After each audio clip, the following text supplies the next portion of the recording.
Busquemos a porção dobrada. Tornou-lhe Elias: Dura coisa pediste. Todavia, se me vires quando for tomado de ti, assim se te fará. Porém, se não me vires, não se fará. Indo eles e falando, eis que um carro de fogo com cavalos de fogo os separou um do outro. E Elias subiu ao céu num redemoinho. O que vendo Eliseu, clamou: meu pai, carros de Israel e seus cavaleiros. E nunca mais o viu. E tomando as suas vestes, rasgou-as em duas partes. Então levantou o manto que Elias lhe deixara cair e, voltando-se, pôs-se à borda do Jordão. Tomou o manto que Elias lhe deixara cair, feriu as águas e disse: Onde está o Senhor, Deus de Elias? Quando feriu ele as águas, elas se dividiram para um e outro lado, e Eliseu passou. Segundo de Reis 2, 10 a 14. Esse texto é bem maior, é interessante ler todo o capítulo. O texto lido revela um episódio marcante na vida de dois servos de Deus, Elias e Eliseu. Elias tem a sua carreira completada pelo poder vivo do Espírito de Deus, do Espírito Santo de Deus, que operava tremendamente através dele, e Eliseu aqui inicia seu ministério. Esses profetas eram chamados de profetas de fogo. Elias era um homem de fé e obediência ao Senhor. Ele viveu para louvor da glória de Deus. Seu arrebatamento tipifica o arrebatamento da igreja do Senhor Jesus Cristo. Antes de ser arrebatado pelo Senhor num carro de fogo, ele passou seu ministério para Eliseu, que por sua vez já havia sido escolhido e comissionado por Deus. Aprendemos aqui que não basta chamado e comissionamento. Ainda há um longo e árduo caminho de preparação a ser percorrido antes do exercício efetivo da vocação. Eliseu recebeu como herança a porção dobrada que cabe aos primogênitos. Olhar para esse texto hoje nos faz pensar na responsabilidade da nossa eleição e comissionamento e revestimento do Espírito de Deus para podermos realizar a sua obra de forma eficaz. Fomos alcançados com um propósito: realizar a obra de Deus na terra.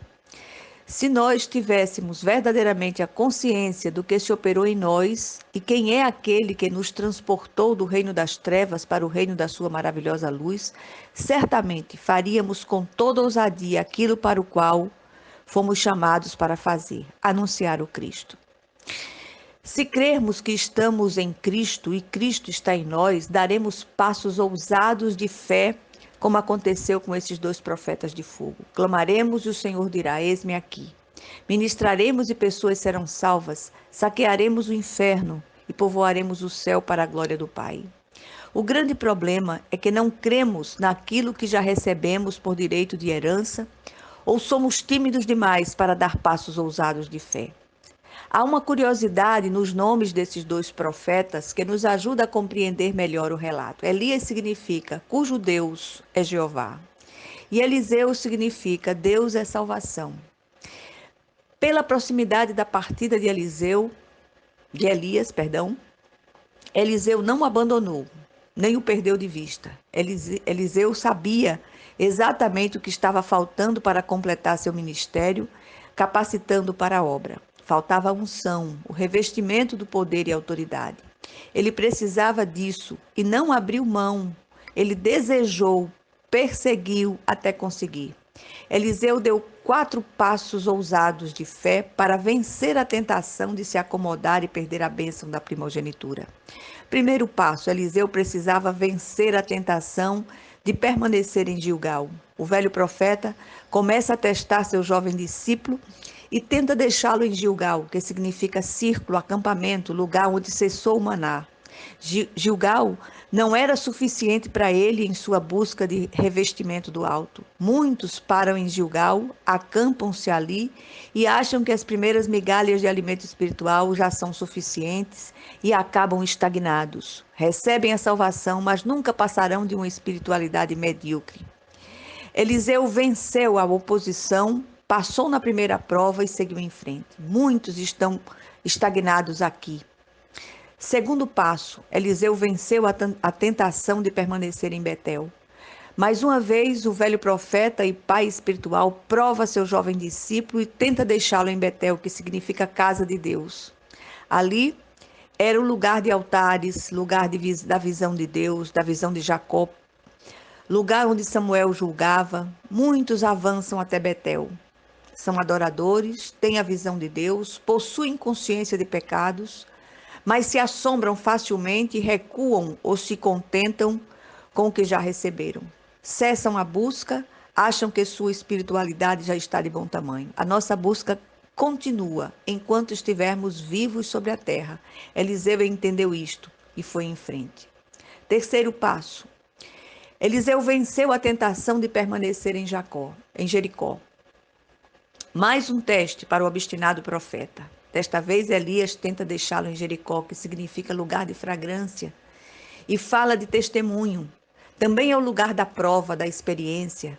As provas conferem autenticidade ao nosso ministério. Muitos chegam até ali, mas diante do furor da batalha retrocedem. Deus não se agrada desses. Eliseu não desiste mais uma vez e avança em direção à sua bênção. Quarto passo. Eliseu venceu a tentação de permanecer no Jordão. Elias faz aqui o último teste e mais uma vez experimenta seu discípulo, fazendo-o retroceder antes da travessia do Jordão, que significa o que desce. Descer fala da humilhação, da humildade, de esvaziamento.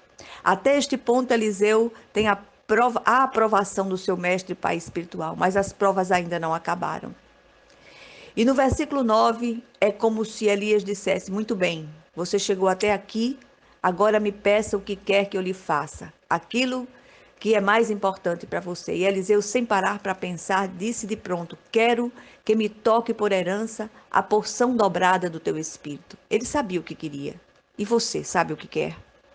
A porção dobrada não significava ter 2 vezes mais poder que Elias, mas refere-se ao relacionamento estreito entre pai e filho, que confere o direito de primogenitura. Em Israel, o filho primogênito recebia a parte dobrada da herança do pai, pois cuidaria dos pais quando envelhecessem, e aquela família seria chamada pelo seu nome. Por isso que ouvimos Deus de Abraão, de Isaque e de Jacó.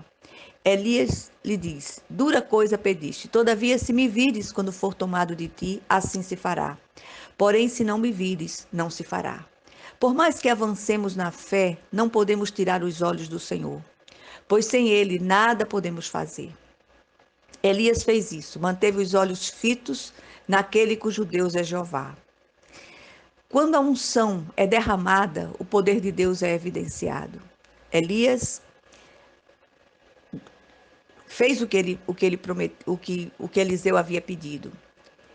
Eliseu, como escolhido e comissionado por Deus, precisava estar preparado para alcançar a bênção da primogenitura e receber porção dobrada da herança de seu pai espiritual, Elias. Nós, à semelhança desse profeta, precisamos desejar isso ardentemente. É necessário, à semelhança de Eliseu, não permitir que nada nos detenha. Ele não se deteve em lugar nenhum, mas atravessou ousadamente o Jordão, que é o lugar da humilhação, da entrega total, do esvaziamento e do enchimento do poder do céu. Só seremos enchidos por Deus depois de esvaziados de nós mesmos. Somos herdeiros de Deus e co-herdeiros com Cristo. O que cabe a Jesus, cabe a nós. Podemos até pensar: como vou receber algo que pertence exclusivamente a Jesus como primogênito do Pai? O autor de Hebreus explica. E ali ele diz o seguinte, Hebreus 12, 23. A igreja, que somos a igreja dos primogênitos arrolada nos céus. Deste modo, somos um com Jesus. O que cabe a Ele, cabe a nós. Meditemos sobre isto e não desistamos da busca, em nome de Jesus Cristo.